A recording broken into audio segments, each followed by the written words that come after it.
Bonjour à toutes et à tous. Le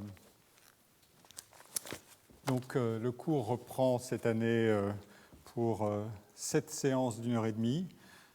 C'est un peu plus long que le format de l'année dernière, mais voilà, j'expérimente, sachant que j'ai un certain nombre de choses à dire. On verra bien si j'y arrive dans l'espace d'une séance. Je vais vous donner...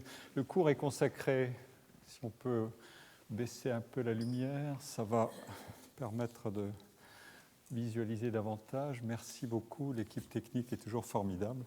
Je lui adresse d'emblée mes remerciements pour tout le travail qu'elle accomplit. Le cours est consacré à la production du savoir et il a un sous-titre qui est « Carrière et compétition dans l'enseignement et la recherche ». C'est un sujet que j'ai annoncé dans ma leçon inaugurale et donc j'applique en quelque sorte mon programme. Les métiers et les mondes du savoir ont un certain nombre de propriétés qui relèvent notamment de ce que j'appelle un travail créateur, travail inventif, mais aussi un travail de transmission. Et donc, je vais m'y intéresser. Ce sont des mondes qui sont aujourd'hui très sollicités. Je vais l'exposer dans le premier cours, l'introduction à ce cours que je vais faire maintenant, parce qu'il s'agit de métiers ou de professions et d'activités qui sont au cœur de ce qu'on appelle une économie et une société du savoir et de la connaissance. Nous verrons ce que veut dire ce genre d'expression. Et donc, il faut s'en réjouir. L'innovation, l'invention, la création, la créativité sont des valeurs cardinales de nos sociétés contemporaines, mais la compétition fait rage, elle est mondiale, et les enjeux sont considérables, les réformes se succèdent partout, il y a beaucoup de comparaisons entre les pays sur tous ces sujets. Une matière progressivement apparaît de travaux en Europe qui s'intéressent beaucoup plus à ce domaine qu'auparavant, depuis une quinzaine d'années.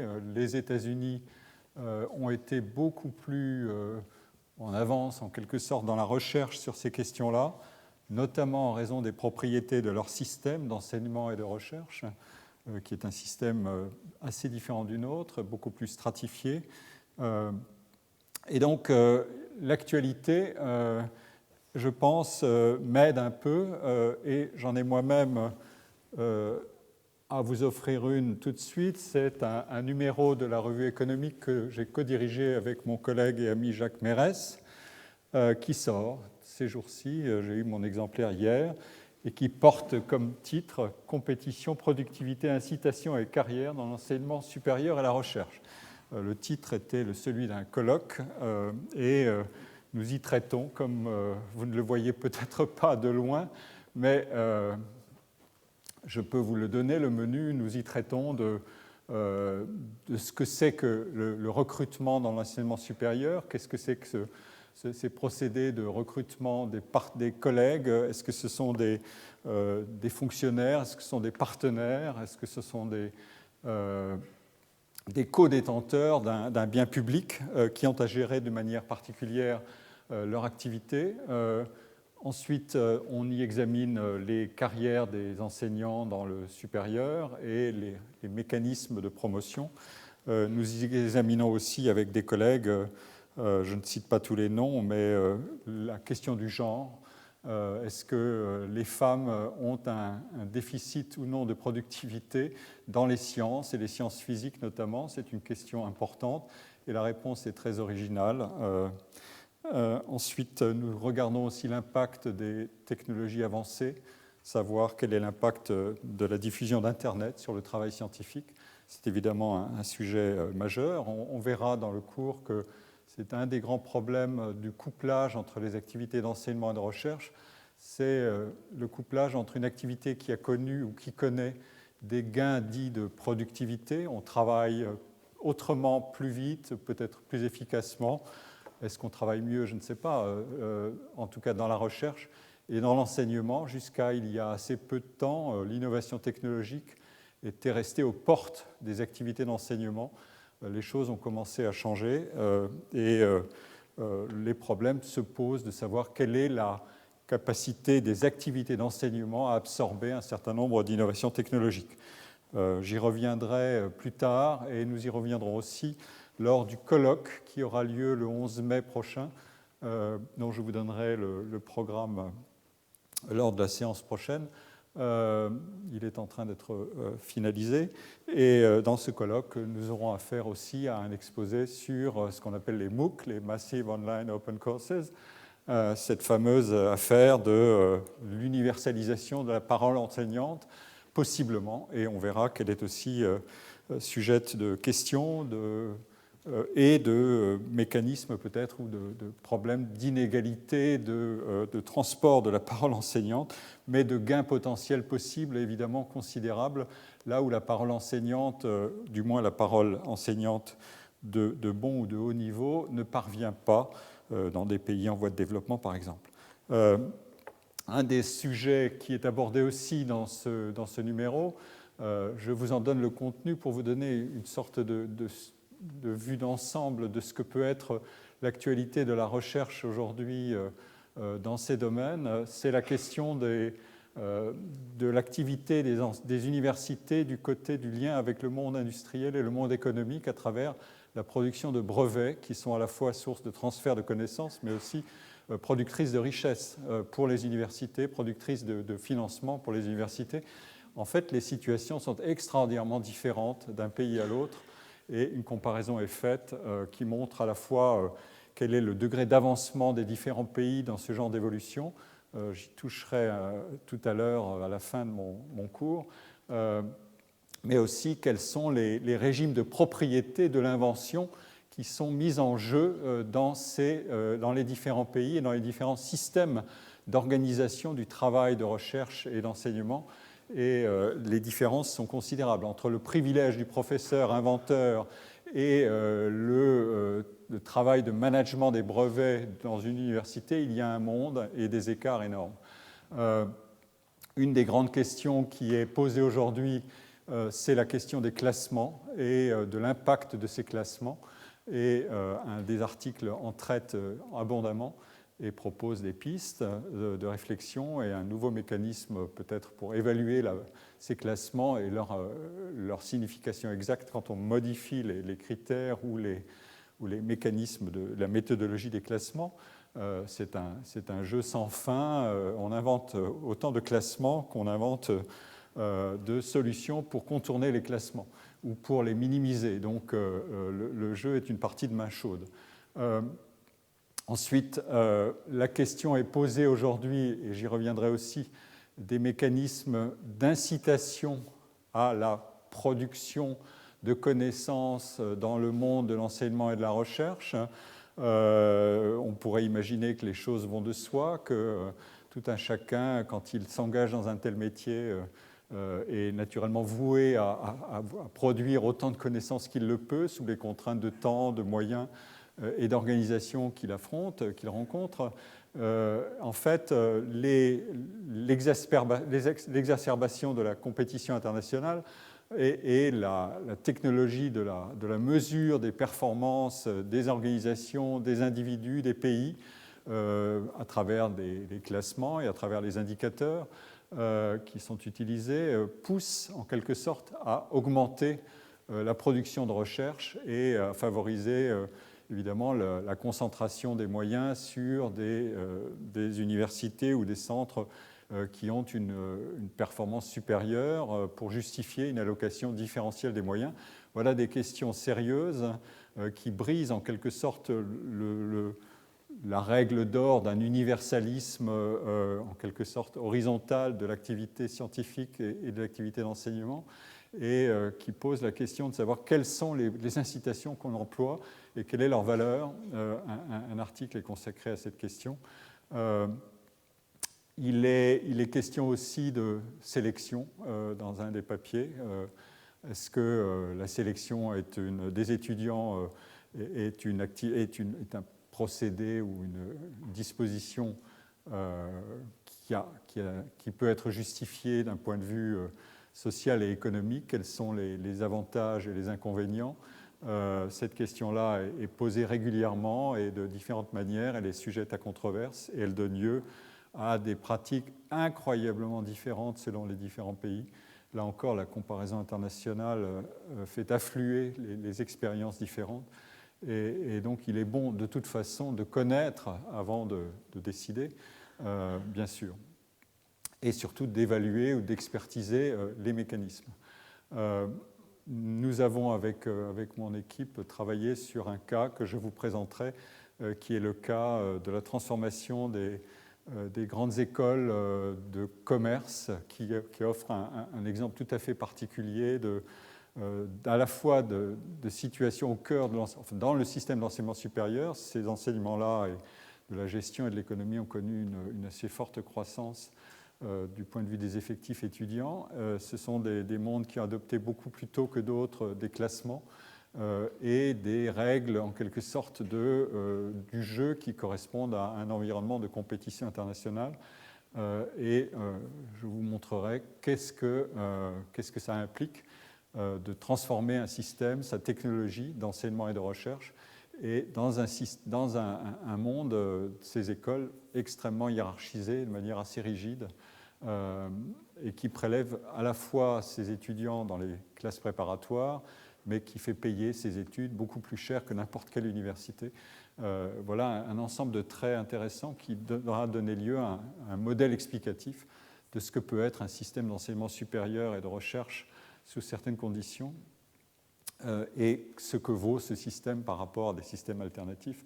Enfin, un travail est proposé par un expert de la bibliométrie qui montre comment on manipule cette monnaie de la science. On n'a pas tellement de monnaie en circulation dans la science, c'est la citation, c'est l'utilisation des travaux par leur citation, par leur appropriation, et donc la question est de savoir qui cite et qui est cité. Qui est cité, c'est classique, mais qui cite et quelle est la relation entre les deux et comment, au fond, s'organise l'échange de cette monnaie et du crédit scientifique. On peut adopter des métaphores économiques assez facilement. Voilà un sujet, évidemment, qui est lui aussi très abondamment traité et qui a connu une explosion en termes de publication depuis une quinzaine d'années, alors qu'il date déjà d'il y a une cinquantaine d'années. Voilà pour l'actualité. Je vous donne le plan du cours que je vais faire. J'espère que j'aurai le temps de tenir à ce plan. Il m'arrive d'être un peu bousculé par la matière que je propose et l'abondance des connaissances que je veux vous transmettre et des démonstrations que je souhaite faire. J'ai donc une séance introductive qui est consacrée à qu'est-ce que veut dire aujourd'hui la valeur du savoir, la production du savoir dans une société de la connaissance. Je mets ces termes entre guillemets parce qu'ils ont une certaine ancienneté, que ce sont à la fois des labels mais aussi des injonctions politiques et économiques. La séance prochaine sera consacrée au problème qui est assez classique de pourquoi est-ce qu'on réunit ensemble, en tout cas dans certains pays, de manière massive, dans d'autres on peut les découpler. En France, il existe des instituts de recherche où les gens n'enseignent pas, ou du moins pas statutairement, et il existe des universités où on fait à moitié de la recherche et à moitié de l'enseignement en termes de contrat statutaire de l'emploi. Donc, qu'est-ce qui fait qu'on réunit l'enseignement et la recherche ? Est-ce que c'est un mécanisme qui est naturel, comme le voulait Wilhelm Humboldt dans les années 1800 à Berlin? Il a dit la recherche et l'enseignement sont fonctionnellement couplés. On ne peut pas imaginer de transmettre des connaissances sans les produire aussi. Et une transmission de connaissances est meilleure si elle est articulée à la frontière avancée de la recherche, bien sûr. Mais les agendas des individus ont leurs contraintes et les différences entre les individus sur ces deux plans de l'enseignement et de la recherche existent aussi. Donc la question est de savoir comment est-ce que cette liaison fonctionnelle entre enseignement et recherche tient le coup dans l'évolution des activités et dans les phénomènes de concurrence nationale, régionale, internationale. il y a des mécanismes et des indices du découplage, du unbundling de ces deux activités, et les questions sont très nombreuses autour de ce problème-là. Je vais les exposer en fournissant au départ un cadre un peu théorique d'analyse de ces deux actes de travail que sont d'un côté l'enseignement et de l'autre la recherche. Puis j'examinerai ce que sont les mécanismes de stratification dans le monde de l'enseignement et de la recherche et les inégalités. Le monde de l'enseignement et de la recherche est un monde qui est extrêmement inégalitaire, surtout du côté de la recherche. Je donnerai un certain nombre d'indices de ces inégalités, non pas tellement par les rémunérations, encore qu'on peut en discuter et on va en parler aussi, notamment à la fin du cours, mais en termes de notoriété, de visibilité du travail produit, de crédit scientifique accumulé. Et voilà, et je ferai un cours entier sur cette question-là, et notamment en examinant les raisons pour lesquelles la recherche est considérée comme une activité supérieure à l'enseignement. Et pas simplement comme une activité upstream en amont de l'enseignement, mais comme une activité supérieure en termes de signalement de ce que vaut l'activité elle-même et de ce que vaut l'individu qui l'accomplit, notamment s'il accomplit les deux tâches d'enseignement et de recherche. J'en viendrai ensuite à un modèle théorique d'analyse de l'enseignement supérieur, et je présenterai son application au cas que j'ai mentionné tout de suite des écoles de commerce. Et je le ferai sur 2 séances si j'ai le temps, parce que la matière est très précise et très abondante, et la démonstration est assez robuste en quelque sorte, parce que les facteurs convergent bien pour montrer comment la relation entre la qualité des étudiants et la qualité des enseignants dit quelque chose de profond sur la productivité de l'acte d'enseignement dans un système de ce type. Ensuite, j'examinerai le prix du travail scientifique et académique. J'ai employé le mot académique non pas au sens des académies à la française, mais au sens anglo-américain du terme. Le mot académique permet de réunir les deux activités d'enseignement et de recherche. Il y a un problème de vocabulaire qu'il faut résoudre assez vite.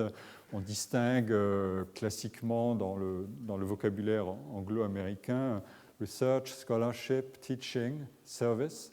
Et il faut arriver à se débrouiller avec ce vocabulaire. Enseignement, recherche, les enseignants-chercheurs. Bon, le mot académique correspond en quelque sorte au mot enseignement, recherche avec un tiret. Et je vais regarder ce que c'est que la cotation des actes en termes salariaux notamment et en termes incitatifs.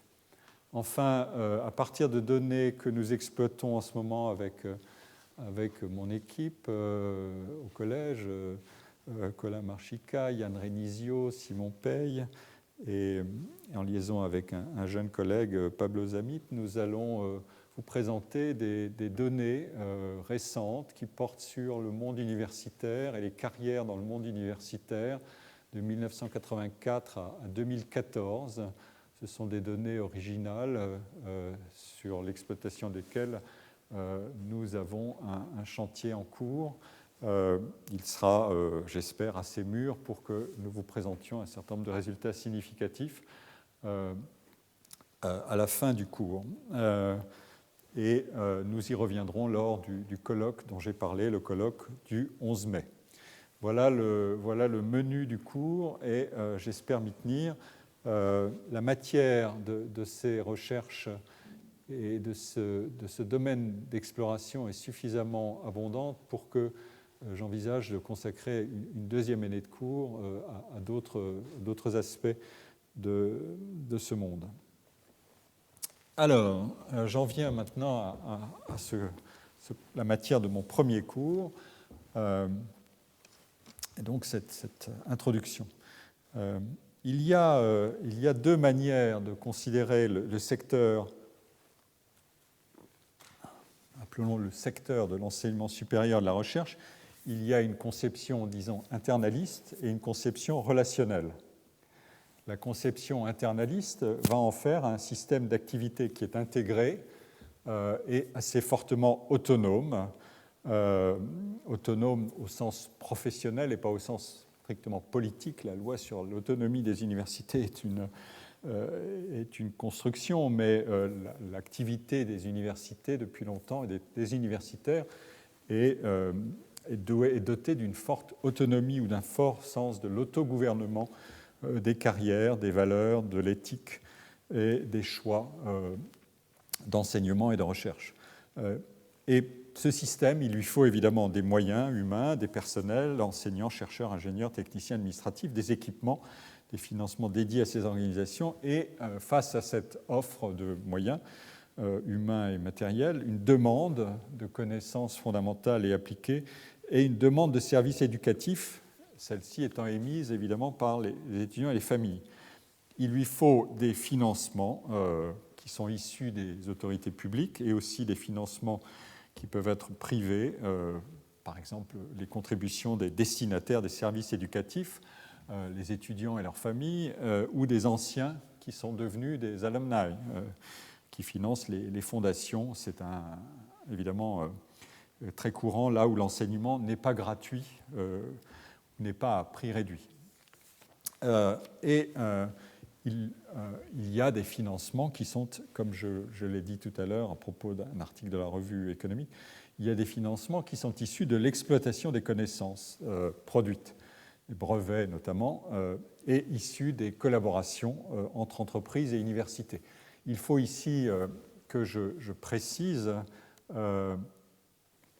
que les disciplines et les mondes de l'université de la recherche sont extraordinairement différents en fonction des disciplines enseignées et des disciplines de la recherche. Les problèmes sont très variables d'une discipline à l'autre et on en aura un aperçu assez spectaculaire à la fin du cours lorsque nous vous présenterons les dynamiques de carrière dans ces différents mondes, mais les problèmes ne se posent évidemment pas de la même manière dans les sciences humaines et sociales où la mobilisation des moyens peut être certes nécessaire, mais qui n'a rien à voir avec l'utilisation de grands équipements en astronomie, l'utilisation de grands équipements en physique, ou la mutualisation de grands équipements en physique, les moyens de recherche nécessaires à la recherche biomédicale. La recherche biomédicale est celle qui a connu la croissance la plus forte en termes notamment de mètres carrés de recherche. C'est un résultat que fournit une collègue américaine, Paula Stephan, dans un livre qui s'appelle The Economics of Science. J'aurais dû vous présenter la slide, enfin l'image, mais elle est assez spectaculaire. Et donc, je tiens à garder ce point dans votre mémoire parce que quand on parle de la science ou de l'enseignement, évidemment, ce vocabulaire est en quelque sorte masque et absorbe toute la différenciation interne. Elle apparaîtra de multiples manières au cours de ce cycle des 7 cours, mais je veux le préciser d'emblée et j'aurai évidemment à le redire assez souvent en donnant les preuves en quelque sorte. Donc, pour assurer, pour fonctionner, ce monde doit évidemment assurer ses missions principales d'enseignement et de recherche, soit de façon couplée et intégrée. C'est ce qu'on appelle des universités de recherche dans un vocabulaire qui est au départ américain, qui est devenu en partie européen. Il existe une ligue européenne des universités de recherche qui s'est autoproclamée Ligue des universités de recherche et à laquelle adhèrent un certain nombre d'universités. Ou alors, on peut prendre en charge principalement ou exclusivement l'une seulement de ces missions. Il existe tout un ensemble d'établissements qui ont une faible capacité de recherche ou qui sont classés comme voués d'abord à l'enseignement, long ou court, à vocation générale ou professionnelle. Et de même, il existe des établissements de recherche, instituts, centres, laboratoires, qui dans beaucoup de pays, mais dans certains pays, le dualisme est fondamental. Il l'est ainsi en France. Il existe des grands organismes de recherche, le CNRS, l'INSERM, l'INRIA, le CEA, qui sont voués principalement ou exclusivement à la recherche, avec les enjeux de carrière et de dissymétrie des carrières qui vont avec. Évidemment, j'en ai fait l'expérience moi-même, puisque j'ai été longtemps chercheur au CNRS et en même temps, latéralement, enseignant à l'école des hautes études, mais pour un enseignement de doctorat. Donc ça n'était pas une position d'universitaire. Une sociologie des professions, des carrières et des organisations fournit évidemment les premiers outils disponibles pour analyser l'activité de production et de transmission de la connaissance. Elle ne fournit pas directement les outils nécessaires pour analyser le contenu des connaissances produites et transmises. On dispose, pour adopter cette perspective-là, de tout un ensemble d'outils en histoire des sciences, en sociologie des sciences, en analyse de la structuration des savoirs en discipline, mais ça n'est pas l'objet premier de mon cours cette année.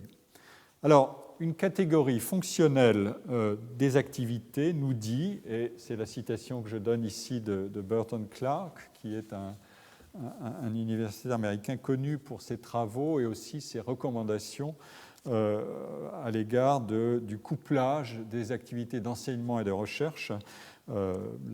Les États-Unis sont connus pour un débat lancinant sur comment être bienveillant à l'égard de la liaison entre enseignement et recherche, ou au contraire, comment traiter la menace de découplement de ces deux activités. Et Burton Clark écrit dans un ouvrage sur les perspectives sur l'enseignement supérieur, l'enseignement supérieur comme système organisé se définit ainsi: la connaissance est la substance commune impliquée dans toutes les activités du système. Voilà qui fait l'union, en quelque sorte, et le socle de ce monde. Ce sont des travailleurs de la connaissance, comme on peut les appeler. La recherche la crée, l'érudition, scholarship, la préserve, la raffine et la modifie, l'enseignement et les activités de service et d'administration liées à l'organisation des activités d'enseignement et au fonctionnement des institutions disséminent la connaissance. Voilà l'argument. Le problème qui surgit, c'est comment associer les différents actes de travail que cette catégorisation fonctionnelle distingue. La complémentarité entre enseignement et recherche est loin d'être aussi simple que le prescrit le statut des enseignants-chercheurs français, 50% d'activité en enseignement, 50% en recherche. Pour ne signaler qu'une des différences immédiates entre les deux types d'activités, et en la formulant en termes de savoir, le savoir mis en œuvre et produit par l'activité de recherche, et plus largement le travail scientifique, doivent être explicités, codifiés, publiés, évalués, éventuellement répliqués pour être absorbés, transmis, transformés, recombinés. Voilà du côté recherche. On a pour ça des publications, des bases de données, un corpus de théories, de règles, d'expérimentation, une axiomatique des différentes disciplines, des méthodologies, un accès transparent ou ouvert au protocole, au contenu et aux résultats du travail, notamment pour lutter contre la fraude ou pour répliquer les expériences et les résultats. Le tout et aux résultats, bien sûr, on a un accès aux résultats du travail, c'est le but, c'est la publication. Et la publication la plus large et la plus consultée possible, c'est le souhait de chacun, et l'accès de plus en plus aux bases de données mêmes qui ont servi à fabriquer ces données. Tout ça fait partie des régulations qui font du travail comme de la concurrence dans l'activité de recherche un monde ouvert, un monde où la compétition agit comme une force régulatrice et évaluatrice dotée d'un pouvoir considérable. On ne se fait crédit qu'à condition de vérifier les choses et de s'assurer que les activités sont bien menées. Et on peut le faire à l'échelle aujourd'hui planétaire avec les moyens dont nous disposons, les moyens des technologies dont nous disposons.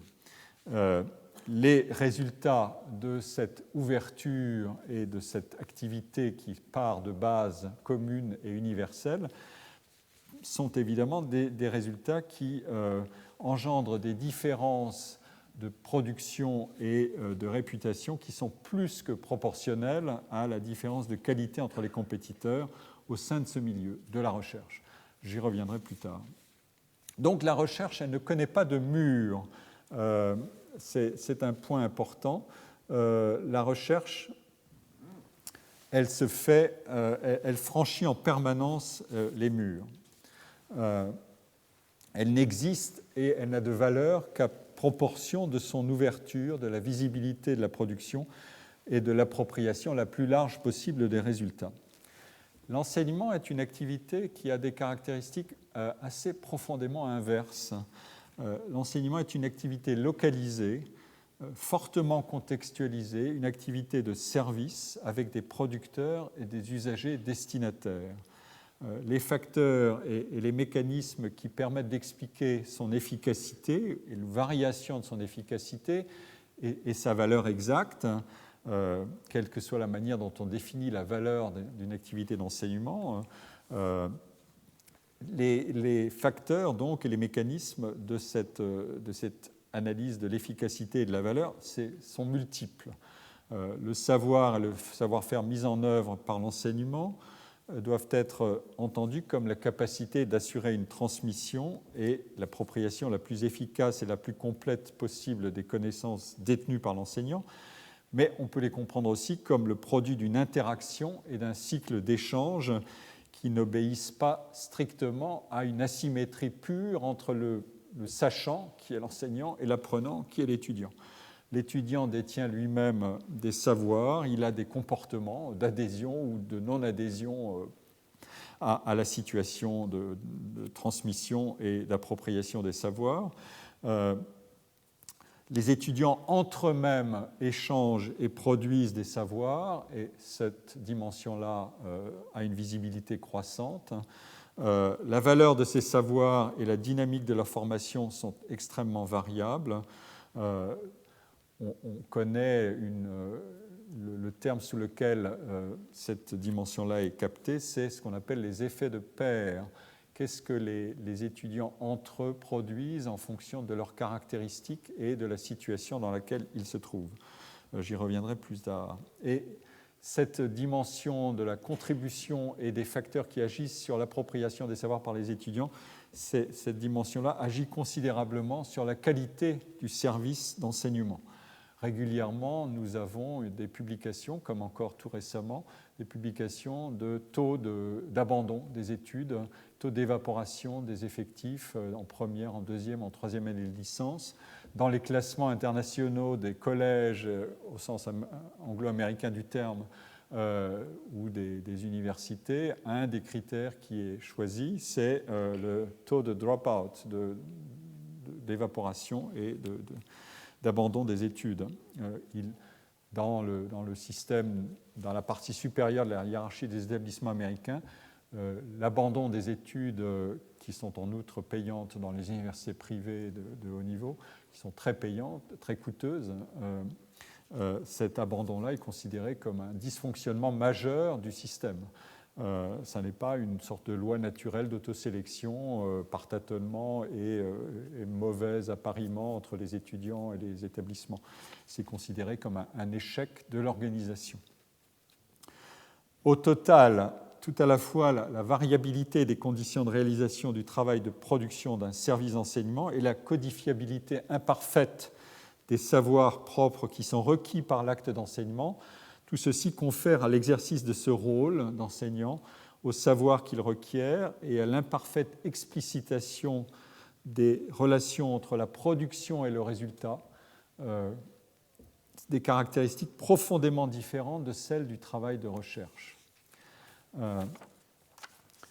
Je l'ai dit, cette question du couplage ou du découplage sera au cœur de mon cours. Elle a une dimension historique longue que je ne vais pas aborder, une dimension organisationnelle et une dimension professionnelle. Et les transformations actuelles des carrières et des formes de concurrence au sein de l'enseignement supérieur et de la recherche ne font que révéler un peu plus la tension entre ces deux activités. Une deuxième perspective sur l'enseignement supérieur et la recherche peut être adopté à partir de l'immersion des activités d'enseignement et de recherche dans un ensemble plus large, comme on le voit depuis une vingtaine d'années, que le thème et les recommandations, notamment politiques ou en termes de politique publique ou de politique industrielle liées à l'émergence d'une société de la connaissance et à une économie de l'innovation ou à une économie knowledge-based, comme on dit, sont apparues. En 2014, dans un rapport pour la Commission européenne sur la contribution des universités à l'innovation, deux collègues, Reinhild Wögelers et Elena Del Rey, qui travaillent à l'université de Louvain, je crois, ont écrit ceci, alors que, c'est de l'anglais, je vais le traduire avec vous, alors que l'enseignement et la recherche sont le premier et le second stream, flux d'activité des universités, un troisième flux d'activité est la contribution des universités à la société par le transfert de leur savoir-faire. Ce troisième flux d'activité s'appuie sur les deux premiers, mais il est vu aujourd'hui comme de plus en plus important et distinctif sur sa base propre. Et il mérite, ou il exige, ou il requiert des politiques et des ressources spécifiques pour son fonctionnement efficace.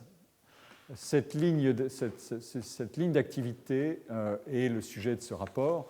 Est-ce que les universités européennes, à travers ce troisième flux d'activité, sont capables de répondre aux attentes et aux défis de la société pour exercer leur rôle d'engines, de moteurs de la croissance et de l'innovation et, en quelque sorte, donner leur plein potentiel, exprimer leur plein potentiel. Après tout, s'il y a bien un endroit où le savoir est produit, c'est dans ces endroits-là. Et donc, le transfert du savoir et sa conversion en un flux et un carburant de l'innovation et de la croissance sont évidemment des questions majeures. Mais, ajoute-t-elle, sans porter atteinte, jeopardizing, leur mission principale d'enseignement et de recherche fondamentale. Voilà bien la question. C'est en quelque sorte, c'est cette formulation-là, dans son caractère élémentaire, désigne tout simplement le fait que l'enseignement et la recherche sont immergés dans une société et une économie de la connaissance et de l'innovation. Et qu'on a affaire non plus simplement à un couple, mais à un triangle. Le couple était enseignement-recherche, le triangle, c'est enseignement-recherche, transfert par immersion dans le monde économique et social. Alors, j'ai parlé de société et d'économie de la connaissance.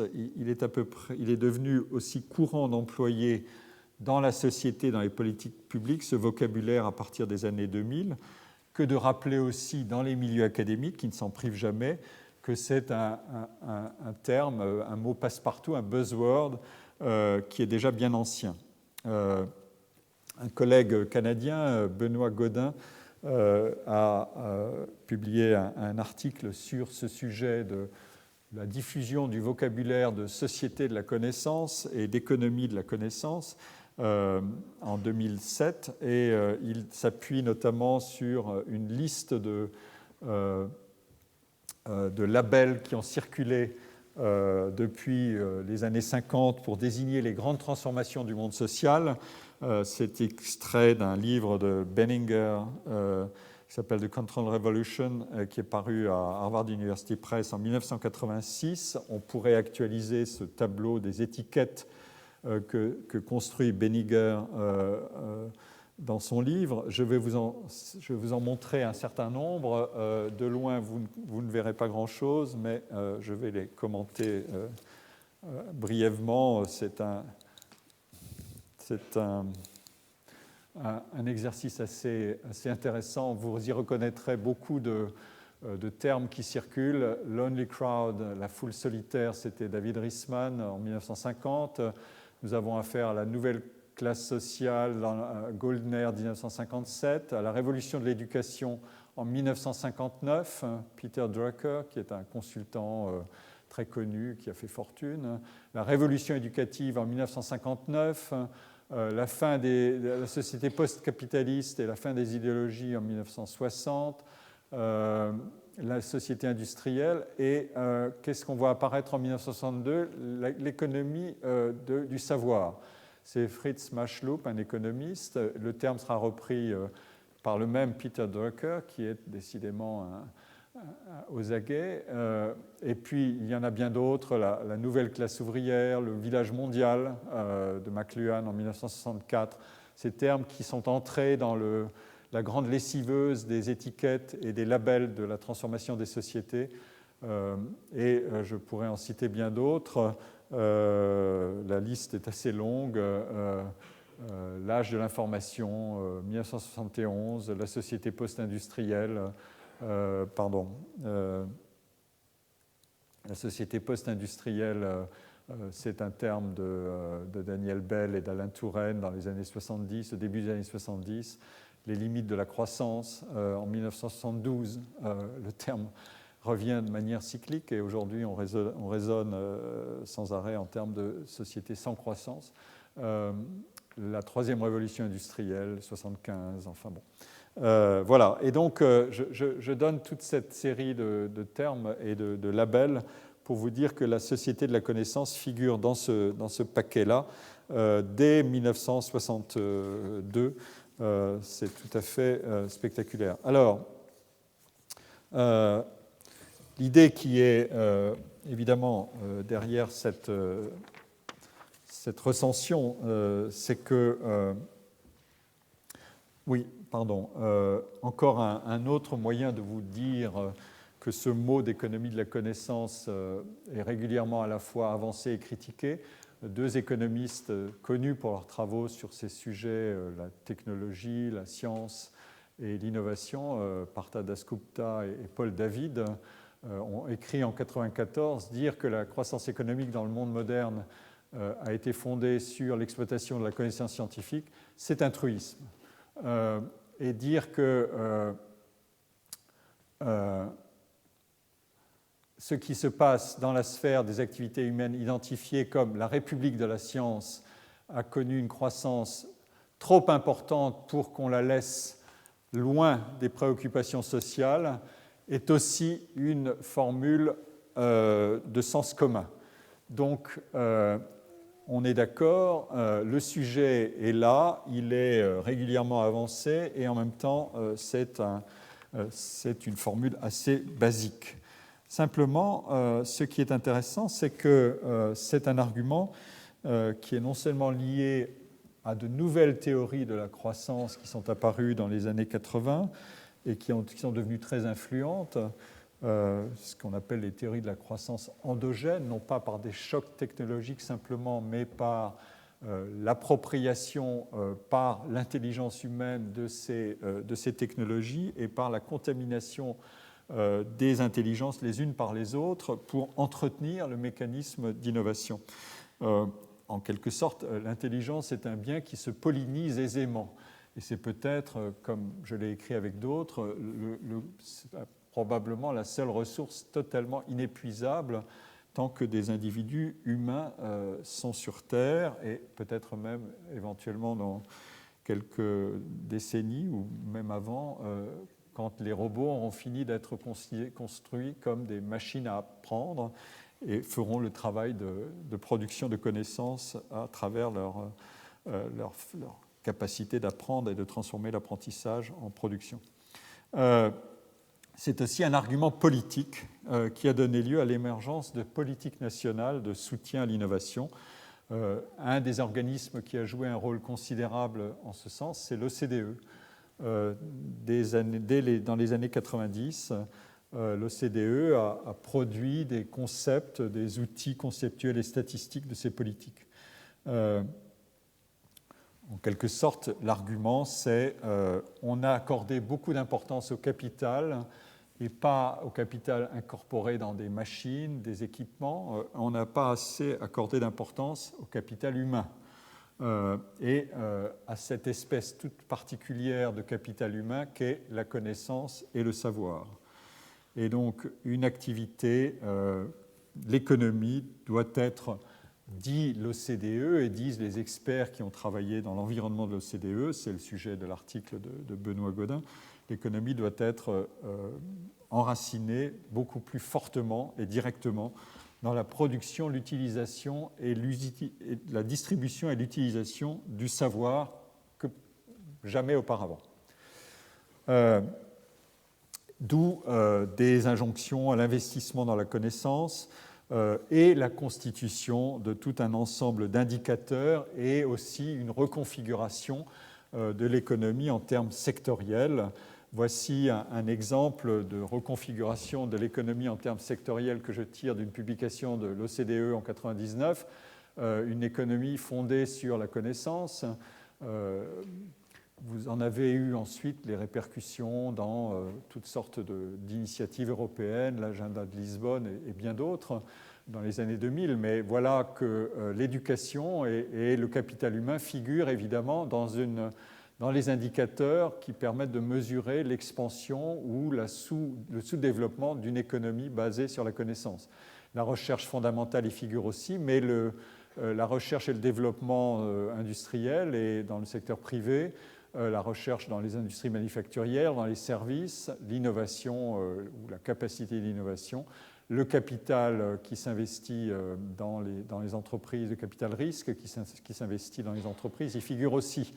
Et ensuite viennent un décompte des moyens, des technologies de l'information et de la communication, des politiques en termes d'investissement dans la science et la technologie, et les phénomènes de globalisation.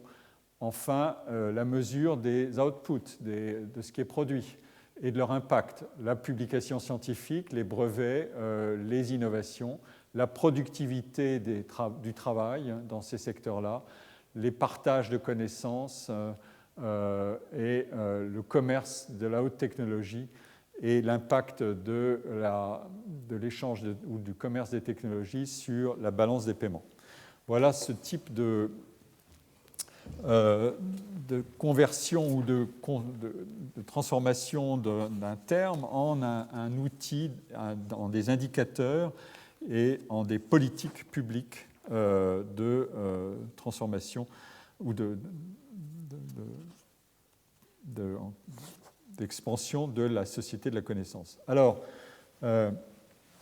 ceci conclut ma présentation du deuxième versant de cette conception de l'enseignement et de la recherche, immergé dans un système plus large que lui. Il en tire une légitimité supérieure. Après tout, il est heureux que l'enseignement, l'éducation, la production de connaissances, le savoir figurent au premier rang des impératifs d'une société qui décrit l'innovation comme son ressort majeur, mais aussi la compétition autour de l'innovation comme un ressort essentiel de développement ou d'inégalité de développement des sociétés. Il est donc heureux que les travailleurs du savoir s'y retrouvent, mais il est peut-être aussi problématique de se dire qu'ils sont en compagnie de toutes sortes d'autres professionnels et ils sont maintenant soumis aussi à tout un ensemble de mesures, de métrologie, d'indications de performance qui vont modifier l'espace de comparaison et de référence. Donc voilà un problème intéressant et sérieux qui, pour le dire tout de suite avant d'y revenir, qui a donné lieu à un débat très abondant dans le monde académique sur ce qu'on appelle le academic entrepreneurialism, l'entrepreneurialisme académique, autrement dit la conversion des universités à l'entrepreneuriat. L'un des effets inattendus, ou peut-être pas si inattendus que ça, l'un des effets de cette immersion de l'enseignement et de la recherche dans le monde, dans les systèmes d'innovation, c'est en quelque sorte de légitimer davantage le lien entre la connaissance et son rendement économique, son efficacité économique, sa contribution économique et sociale. Alors, vu depuis la première perspective que j'ai distinguée tout à l'heure, qu'on pourrait dire grosso modo mertonienne, une sorte de système de règles et de conduite et de comportement autonome et autogouverné et autorégulé.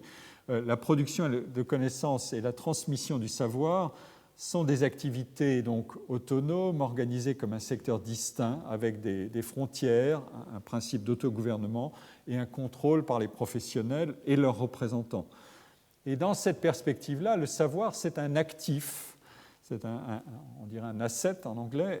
Il est produit par la recherche, il est incorporé par les individus dans l'enseignement, et moyennant la combinaison classique d'efforts, de ressources cognitives, sociales, financières, comportementales, les individus peuvent faire de ce savoir le socle des compétences qu'ils engagent dans des activités productives, rémunérées au long d'une trajectoire professionnelle. C'est toute la conception classique et dominante du travail académique qui est ancrée dans cette perspective-là. Autonomie de la production, incorporation du savoir et utilisation par les individus de ce savoir à des fins qui sont celles de l'engagement dans un monde de travail. Vu depuis la deuxième perspective que j'ai indiquée ensuite, la production et la transmission du savoir deviennent deux des trois pointes d'un triangle ou deux des trois composants de ce qu'on a appelé une triple hélice. La troisième étant l'environnement extra-académique qui produit, consomme, achète, commercialise, transforme du savoir et qui fait donc valoir l'impératif d'innovation comme le ressort de la croissance et de la compétitivité des économies et des sociétés. La question, c'est, comme le suggéraient les collègues dont j'ai cité le travail Veuglers et Delray, la question, c'est qu'arrive-t-il dans cette deuxième perspective de l'enseignement et de la recherche ? Le décloisonnement du travail académique varie évidemment beaucoup selon les différents pays, selon les systèmes institutionnels, selon les types d'établissements, selon les disciplines d'enseignement et de recherche qui sont concernées. Ici même au collège, je ne vais pas parler de ces sujets-là du tout dans les mêmes termes à Thomas Römer qui travaille sur le monde biblique et les études bibliques, ou à Marc Fontcave ou Clément Sanchez qui travaillent qui sont chimistes et qui ont des liens constants avec l'industrie, qui ont des partenariats avec des chercheurs du monde industriel, etc., tout en adhérant profondément à une universalité du savoir académique. Les choses sont extrêmement différentes, évidemment. L'attitude à l'égard de ce décloisonnement varie elle-même beaucoup et l'attitude des académiques eux-mêmes varie beaucoup et peut être située sur un axe qui va d'une culture de la production et de la consommation, de la transmission du savoir comme bien public, librement appropriable, dans une éthique de l'ouverture complète de ce que c'est que la production de savoir, jusqu'à une conception largement entrepreneuriale, comme je viens de le dire, du monde académique, dont on a fait la critique dans de très nombreuses publications. C'est un flux continu d'ouvrages qui l'indiquent sur le thème des gains et des dégâts de la liaison croissante entre recherche, industrie et enseignement. Je reviendrai plus tard sur cette polarisation des conceptions et des pratiques et sur les transformations qu'elles induisent dans l'organisation de la recherche et de l'enseignement. Il faut la situer dans un univers de compétition globale et rappeler à ce propos que l'enseignement et la production du savoir et les innovations sont certainement parmi les dimensions les plus anciennes, mais aussi les plus saillantes de la mondialisation. Pour l'instant, je voudrais simplement montrer que le savoir qui est produit et qui circule dans le monde social a un certain nombre de caractéristiques qui interdisent d'endosser simplement cette distinction élémentaire que j'ai faite à l'instant entre quelque chose qui est intrinsèquement ouvert, public et librement appropriable et quelque chose qui est au contraire exploitable et privatisable avec une intensité accrue. Pour y parvenir, il y a deux manières de procéder. Une première manière que je ne vais faire ici que mentionner, et je pense que j'y reviendrai plus tard, peut-être l'an prochain, consiste à faire l'inventaire des nouvelles manières de produire le travail scientifique dans un régime qui n'est ni associé au paradigme mertonien de la science, ni à celui de la compétition académico-entrepreneuriale dans la production d'innovation. Ça consiste à mettre en avant des dimensions qui sont plus ouvertement collaboratives, citoyennes, en réseau, de l'activité scientifique. C'est ce qu'on appelle la crowd science. Les publications commencent à affluer sur ce thème-là. On parle de crowdfunding, on parle de toutes sortes de crowds, ceci ou cela, mais voilà que la crowd science apparaît et commence à intéresser, y compris évidemment les chercheurs. C'est aussi un thème qui a été très fortement sollicité du côté de la médecine pour légitimer les associations de patients en tant qu'elles détiennent des savoirs sur la maladie, sur les soins, sur les traitements, sur le travail clinique, qui est un élément essentiel du savoir. Et ce savoir-là peut être mobilisé avec grand profit du moment qu'on casse la situation d'asymétrie radicale entre le médecin détenteur du savoir ou le chercheur détenteur du savoir fondamental et le patient qui ne sait pas grand-chose et qui ne fait qu'en appeler au savoir du médecin et qui n'a qu'à se soumettre en quelque sorte à la situation dans cette asymétrie radicale. Les choses ont beaucoup changé, notamment à la faveur de grandes maladies telles que le sida ou le cancer ou d'autres, ou des maladies génétiques. Mais je ne vais pas plus loin pour l'instant. Alors, au fond, les deux conceptions dont je veux parler maintenant, qui n'appartiennent pas au régime mertonien ni au régime académico-entrepreneurial, elles ont en commun de considérer que la production de savoir dans la recherche fondamentale et appliquée par des professionnels dûment mandatés et spécialisés ne correspond en fait qu'à une partie de la production et de l'échange de savoir qui sont incorporables dans la vie sociale et économique. Un des moyens classiques de le faire, c'est de parler d'information. Mais c'est un mot qui est complexe. L'information, cela dit, il reçoit une actualité extrêmement visible aujourd'hui parce que l'information, elle est traitée de manière massive. Les fameuses big data auxquelles nous avons consacré un colloque au collège en juin dernier. Et c'est devenu un nouveau gisement absolument incroyable, à la valeur économique très élevée.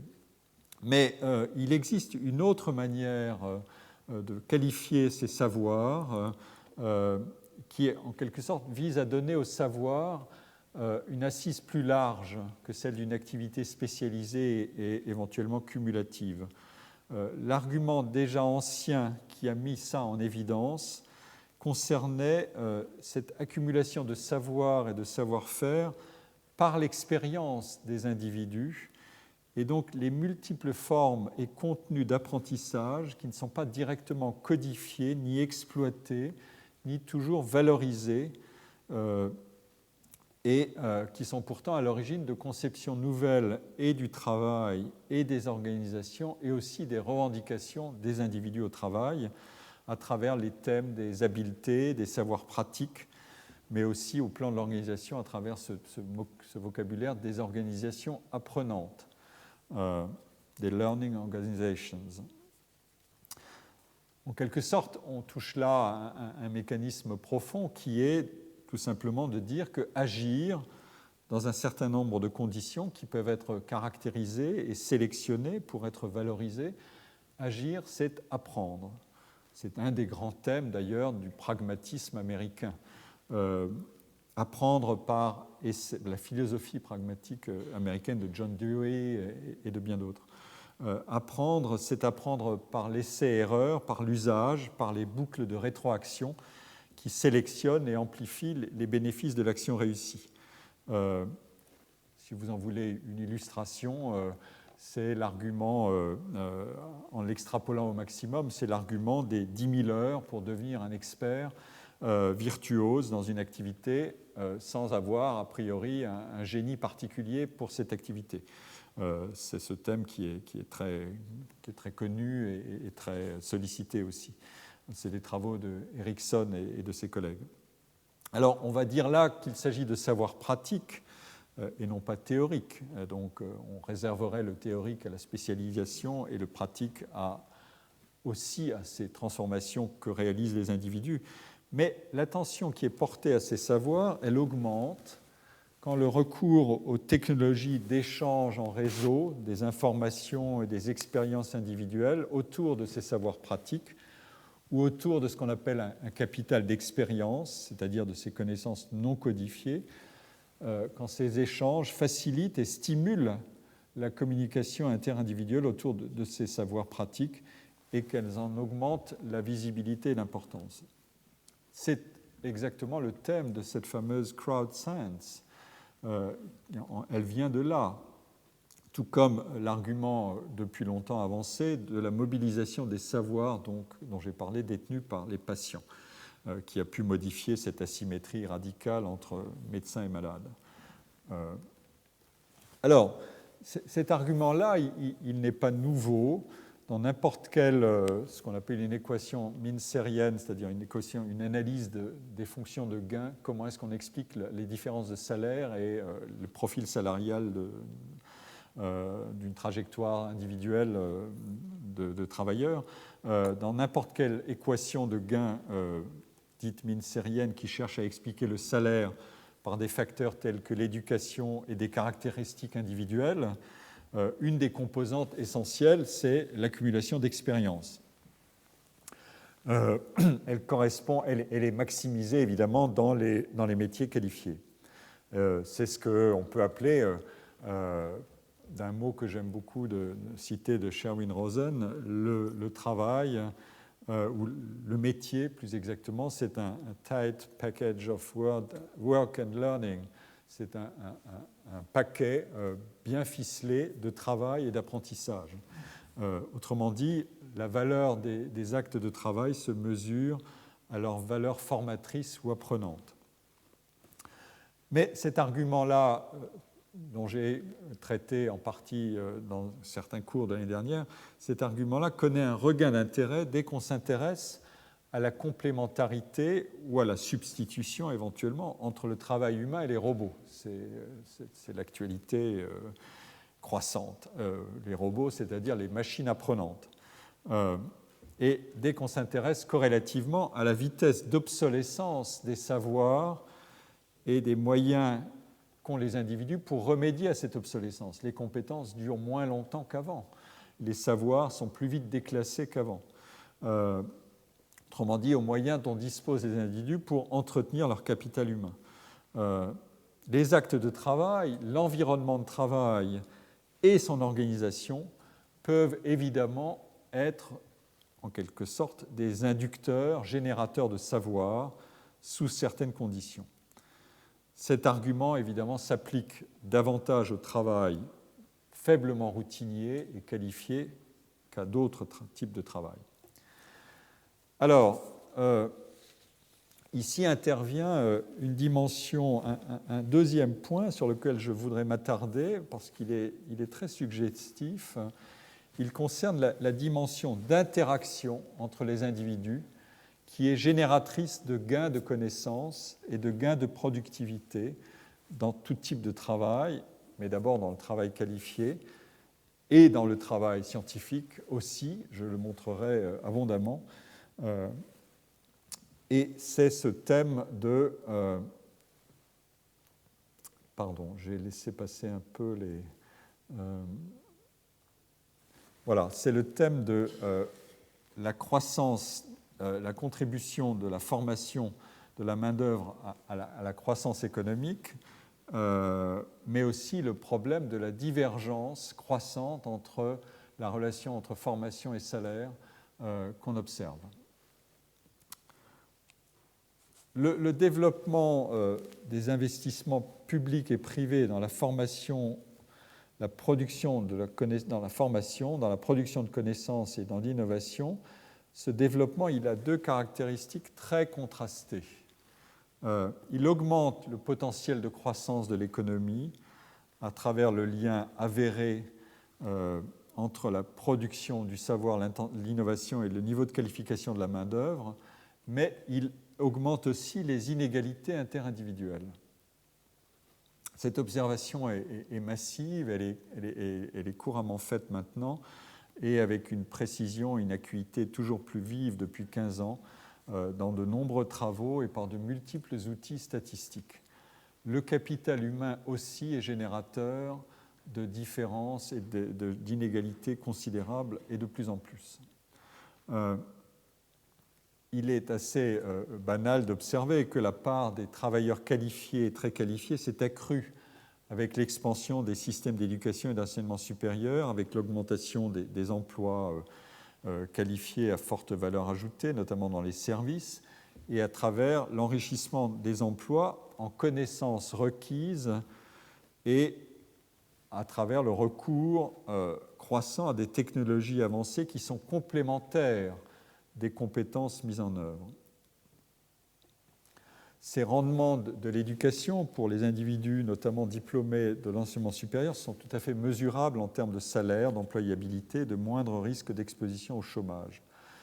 Et je vais y venir tout de suite. Je voudrais aussi mentionner, mais pas pour le traiter directement, les autres dimensions qui sont liées au rendement de l'éducation, au rendement, le return en quelque sorte, ce qui est retiré d'une élévation des niveaux de formation des individus. Ce sont ce qu'on appelle des gains sociaux, qu'ils soient privés ou publics.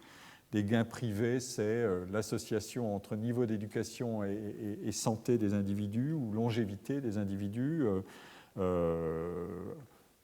appétence culturelle, capital de relations sociales. Les individus très socialisés ont un niveau d'éducation supérieur aux autres, et on sait qu'un capital social est garant de relations sociales est garant d'un bien-être individuel et collectif plus élevé. Mais on peut évidemment évoquer aussi des gains publics, la défense, et c'est au cœur de notre actualité, la défense de la démocratie, la tolérance aux différences, ou le niveau d'engagement dans l'action volontaire pour des causes d'intérêt collectif. Tous ces éléments sont associés à l'investissement en formation et en éducation supérieure notamment. Je ne vais pas évoquer ces dimensions-là directement. Il existe de multiples tentatives de mesure de ces dimensions. Un livre qui est allé assez loin dans l'exercice, y compris pour les quantifier en dollars ou en équivalent monétaire. C'est un livre de Walter McMahon qui s'appelle « Higher Learning, Greater Good », enseignement supérieur, bien plus grand. Je reviens à la dimension monétaire, à la dimension des gains salariaux liés à l'enseignement supérieur et aux écarts croissants. Je vous présente ici une série de données qui portent d'abord sur le monde américain. Je les tire ici de travaux de Powell et Snellman qui ont consacré un article intéressant et souvent cité à l'économie de la connaissance, à la Knowledge Economy dans l'Annual Review of Sociology en 2004. Et vous voyez ici tout simplement qu'au cours du temps, entre 1975 et 1999, les gains liés au diplôme d'enseignement supérieur, c'est-à-dire supérieur à la licence, ou l'équivalent à la licence aux États-Unis, n'ont fait qu'augmenter beaucoup plus vite que ceux qui sont liés soit à une formation de l'enseignement strictement de l'enseignement secondaire, qui est la base. High School Graduate, c'est la mesure de référence, c'est l'indice 1. Tout ce qui est au-dessus, c'est supérieur les gains salariaux de la formation sont supérieurs à celui-là. Et en dessous, ce sont ceux qui ne sont pas diplômés de l'enseignement secondaire. Et vous voyez que l'écart, il est croissant à mesure qu'on s'élève dans la hiérarchie des diplômes et que le temps avance. Donc la leçon est assez simple, le rendement des diplômes augmente à proportion de leur niveau et les écarts augmentent. Toute spécialité de diplôme prise en compte. Un autre travail a été fait qui est plus sophistiqué à partir de cette fameuse équation de salaire de Mincer qui décompose l'individu en ses caractéristiques de formation, d'accumulation d'expérience et d'un coefficient d'hétérogénéité interindividuelle qui capte tout ce qu'on ne capte pas, les mesures qui sont prises, et cherche à regarder ce qu'est le gain exact d'une année supplémentaire de formation. Le résultat d'ensemble, c'est qu'ici on a le nombre d'années de formation et ici le logarithme du salaire, et on voit la courbe pour différents pays. Ici, vous avez les États-Unis. Vous voyez que la pente est vraiment très prononcée, beaucoup plus prononcée que dans tous les autres pays. Les écarts, le rendement salarial de la formation s'accroît avec le nombre d'années de formation de manière très élevée. Il est néanmoins, cette relation est observable dans les autres pays. En Suède, on sait que la compression des salaires est plus grande en Suède qu'aux États-Unis. Mais il est observable aussi en Allemagne, à l'époque Allemagne de l'Ouest. Les données ont été prélevées sur une série d'années. Et même en Allemagne de l'Est, où on disposait aussi de ce genre de données. Donc, la leçon est assez simple. Une société qui investit dans le capital humain des individus au travail est une société où la richesse est créée, mais elle est captée plus que proportionnellement par ceux qui en détiennent davantage de ce capital de formation. Le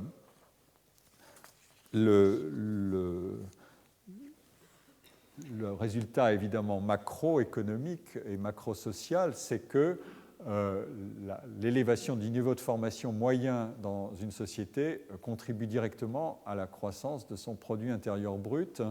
Et le calcul des auteurs que je cite, le calcul montre, c'est Kruger et Lindahl, c'est un papier de 2000, le calcul montre un gain entre 5 et 14% qui serait lié à l'addition d'une année supplémentaire de formation à la formation moyenne des individus. Si on leur ajoute une année supplémentaire de formation, on pourrait obtenir un gain de 5 à 14% selon les pays et les contextes dans le produit intérieur brut. Donc le résultat est absolument considérable et on comprend bien l'enjeu de ce que c'est que l'organisation d'un système de formation, ses responsabilités, mais aussi la bonne conduite de l'opération de transformation d'un résultat désirable en une réalité effective, ce qui suppose évidemment toutes sortes de conditions.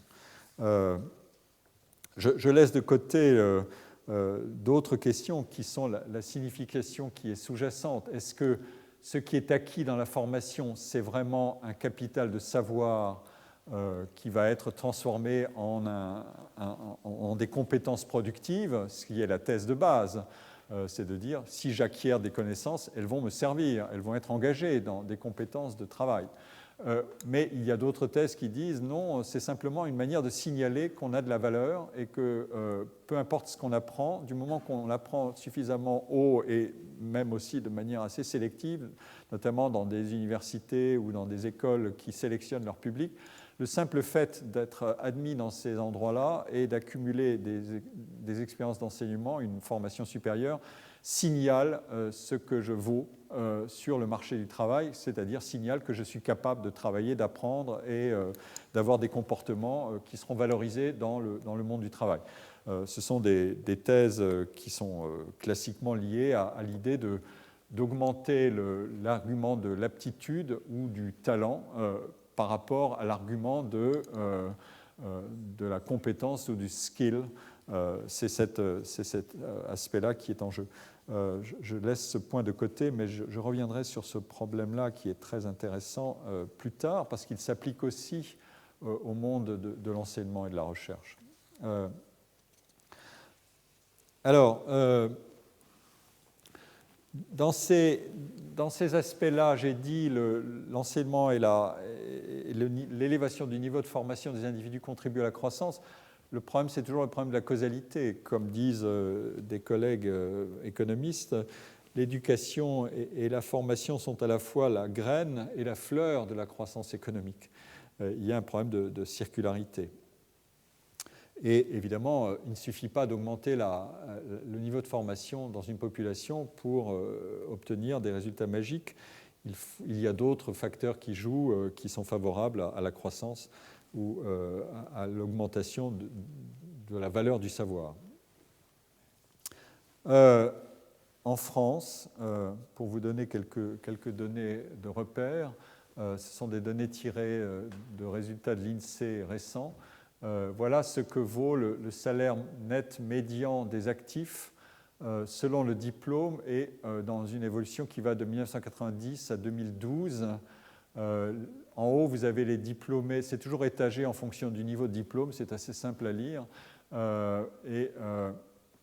La ligne noire au milieu, c'est l'ensemble de la population, donc c'est en quelque sorte la référence, la moyenne, et autour se distribuent les niveaux de diplôme.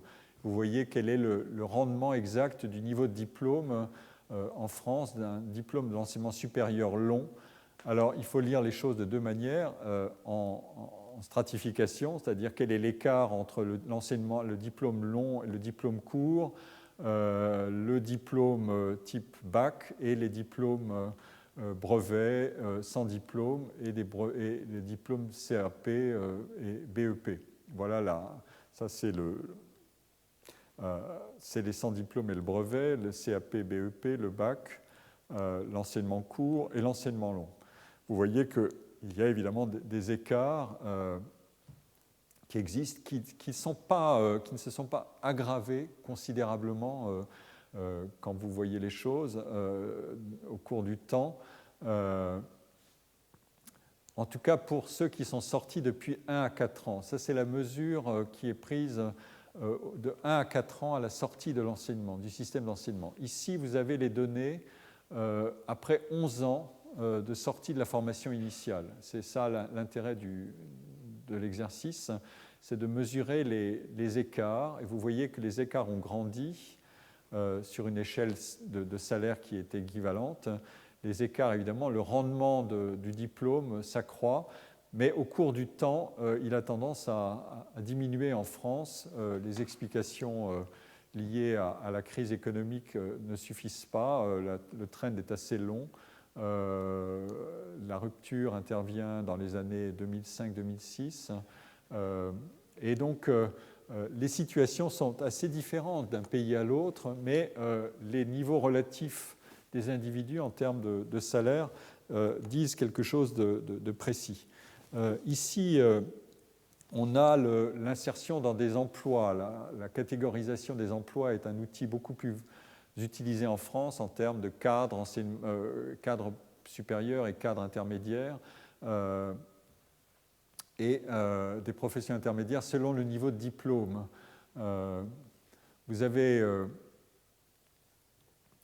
ici les cadres et professions intermédiaires qui sont diplômés du supérieur long, du supérieur court, c'est de nouveau le même exercice, bac et équivalent, et la population d'ensemble. Donc, entre 1 et 4 ans après la formation initiale, vous voyez que le diplôme d'enseignement supérieur garantit un accès très élevé à ces emplois-là. Après 11 ans, il les occupe bien davantage.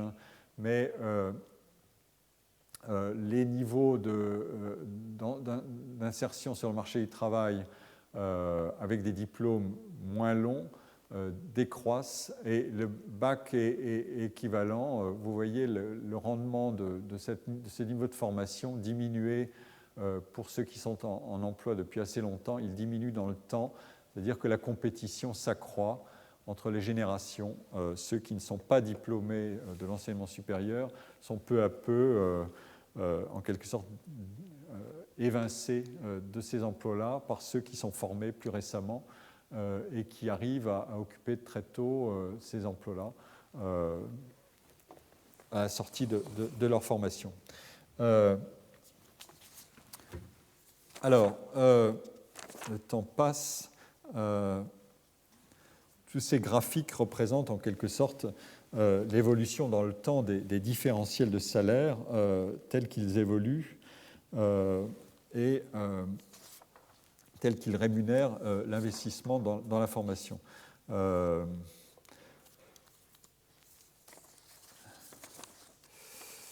Je voudrais aussi vous présenter le problème d'exposition au chômage rapidement et en fonction du niveau de formation. Ça, c'est les données américaines. Elles sont très éloquentes. En bas, vous avez ceux qui ont la formation la plus élevée, type bachelor et plus. Et puis, à mesure qu'on s'élève dans les courbes de chômage, le taux de chômage, évidemment, le diplôme est moins élevé. Et ceux qui ont moins qu'une formation de l'enseignement secondaire subissent de plein fouet le taux de chômage. Et les écarts s'accroissent là aussi par rapport à la situation du début de la période. On est ici en 92 et on est ici en 2015. En janvier 2015, ce sont des données qu'on peut trouver facilement sur Internet, qui sont assez soigneusement compilées. Et vous avez le même type d'analyse qu'on peut mener en France, selon le même principe. Vous voyez que les écarts s'accroissent considérablement à mesure qu'on avance dans le temps. On part de 78 et on va jusqu'à 2012. Donc les écarts et la surexposition des peu diplômés ou des faiblement diplômés est massive. Donc c'est un enjeu évidemment privé et public considérable qu'il est assez facile de visualiser. Je ne vous apprends pas grand-chose. Je voudrais en venir à une conclusion intermédiaire. Il est rentable, premièrement, pour les individus comme pour la société, d'investir dans l'éducation, en salaire, en moindre risque de chômage, en potentiel de croissance, mais les rendements de l'éducation ont divergé. L'avantage des diplômés de l'enseignement supérieur s'est accru. La valeur du travail très qualifié a progressé beaucoup plus que celle du travail moyennement ou peu qualifié. Alors, il y a à ça un certain nombre d'explications pour comprendre pourquoi les choses ont divergé. Il y a d'abord des problèmes que j'ai évoqués à l'instant de composition de main-d'œuvre. On le voit dans d'autres travaux que je n'ai pas eu le temps de vous présenter, mais en quelque sorte, l'âge et la composition des âges dans la main-d'œuvre et du niveau du taux de formation des individus par âge agit sur la divergence. Des jeunes très formés, plus formés qu'avant, vont évidemment faire modifier la distribution du rendement de l'éducation en termes de salaire.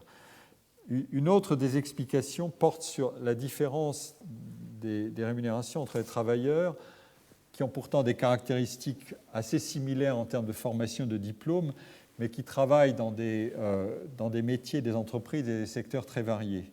Et ici se loge notamment le rôle des changements technologiques et cet argument fameux de la complémentarité entre l'activité que j'exerce et les technologies de production que j'emploie. En d'autres termes, les technologies se diffusent à des rythmes variables dans les différents métiers, les différentes entreprises, et ces différences-là se convertissent en différences de revenus, en exposition et en divergence entre les salaires d'individus qui ont pourtant des caractéristiques identiques. Le phénomène a été très étudié, il est maintenant bien attesté, c'est ce qu'on appelle des biais technologiques. L'innovation technologique avantage les travailleurs dotés de compétences qui sont complémentaires de ces technologies et c'est une des raisons de l'accroissement de la demande de travailleurs très qualifiés et aussi l'explication d'un avantage salarial élevé dans les secteurs à forte intensité d'innovation. Évidemment, c'est aussi un avantage pour les individus qui, quand ils sont détenteurs de telles qualifications, travaillent dans des organisations et des entreprises qui incorporent mieux et plus vite les technologies avancées et les produits récents de la recherche et du développement. Mais il y a une troisième explication qui figure ici, c'est l'écologie sociale du travail très qualifié, ou disons l'écosystème d'une économie de l'innovation.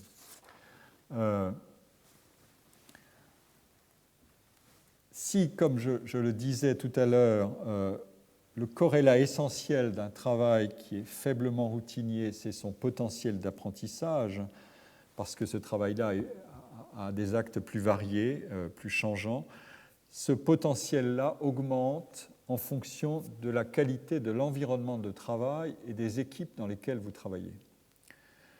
Des recherches se sont multipliées pour estimer notamment comment, dans les grands centres urbains ou métropolitains, la concentration des activités très qualifiées contribue à l'élévation de la productivité individuelle des travailleurs. Ils ont des caractéristiques qui peuvent être identiques, mais mis dans des milieux et des environnements différents, ils se comportent différemment. C'est le problème à expliquer, c'est le problème à identifier et à expliquer. C'est en raison de la densité et de la qualité des échanges et des interactions individuelles, d'informations, d'idées, de projets et d'autres dimensions de l'interaction. Dans ces analyses, une attention particulière est accordée à la contribution propre des activités de recherche scientifique et technique, à la qualité de ces environnements. C'est l'argument maintenant bien connu de la recherche d'avantages cumulatifs que procure l'appariement d'un individu, par exemple d'un bon scientifique, avec des partenaires de travail de qualité élevée. On est plus productif quand on travaille avec des collègues qui sont eux-mêmes suffisamment malins et inventifs. Et c'est un vecteur de polarisation et de stratification du système de travail qui est qui est extrêmement puissant. Je reviendrai dans un cours ultérieur sur cet argument des avantages cumulatifs, qui est un argument essentiel qui est tiré des travaux bien connus de Merton sur l'effet Mathieu. Il se trouve que cet argument des avantages cumulatifs, qui est une des grandes explications des inégalités, et qui est une explication qui a une propriété intéressante parce qu'elle est extrêmement dynamique et qu'elle peut nécessiter des écarts initiaux très faibles, mais qu'elle produit ensuite des écarts considérables avec le développement du système. Il se trouve que ces analyses-là des avantages cumulatifs sont très fortement liées à l'enquête sur les sciences, sur la recherche et développement, mais aussi d'ailleurs sur les arts. Pour l'instant, je voudrais, mais je me dirige vers la fin de mon cours, et donc je suis déjà condamné à déborder un peu sur la séance suivante. Je voudrais évoquer l'argument de cette écologie sociale des activités de connaissance, d'invention et d'innovation, en montrant comment nos travailleurs du savoir et nos organisations sont plus productives ou plus inventives lorsqu'elles sont environnées d'organisations et d'individus équivalents ou plus qu'équivalents pour partager. Ou à l'inverse, isoler ces organisations ou ces individus s'étiolent, du moins dans l'activité qui requiert de l'inventivité et des hauts niveaux de collaboration et aussi de prise de risque. Alors, je vais peut-être conclure sur ce point en vous laissant avec les bonnes références pour le cours suivant. C'est un argument qui relève de ce qu'on appelle les économies d'agglomération. Les auteurs sont assez classiques. C'est un thème qui est apparu dès les années 1900 chez un auteur qui s'appelle Alfred Marshall, mais qui est revenu chez une géographe qui s'appelle Jane Jacobs dans un livre célèbre qui s'appelle The Economy of Cities, chez un sociologue comme Arthur Stinchcombe pour lequel je voue une grande admiration, dans un livre qui s'appelle Constructing Social Theory de 1968, qui mettait en évidence ces mécanismes-là. Et puis plus récemment, dans tout un ensemble de travaux comme ceux de Edward Glaeser, de Enrico Moretti, dont je vais parler, ou de Gilles Duranton et d'autres, des travaux vont paraître toujours dans la revue économique bientôt sur les salariés et les salaires en Île-de-France, qui s'appuient notamment sur des arguments de ce type, pour montrer quel est le... Il y a un gain, il y a aussi des inconvénients, mais il y a un gain effectif à concentrer du travail très qualifié dans des espaces à forte densité. Nous aurons réussi la quadrature du cercle le jour où nous aurons à la fois ces gains-là, moins de polarisation sociale associée et une soutenabilité de la qualité de vie qui sera meilleure aussi. C'est un de nos agendas possibles. En tout cas, ce thème des économies d'agglomération peut être assez facilement documenté et visualisé. Et je commencerai le cours suivant de cette manière-là, avant de vous donner la matière de la liaison ou de la déliaison entre activités d'enseignement et de recherche. Eh bien, je vous remercie pour votre patience et votre écoute, et je vous dis à la semaine prochaine.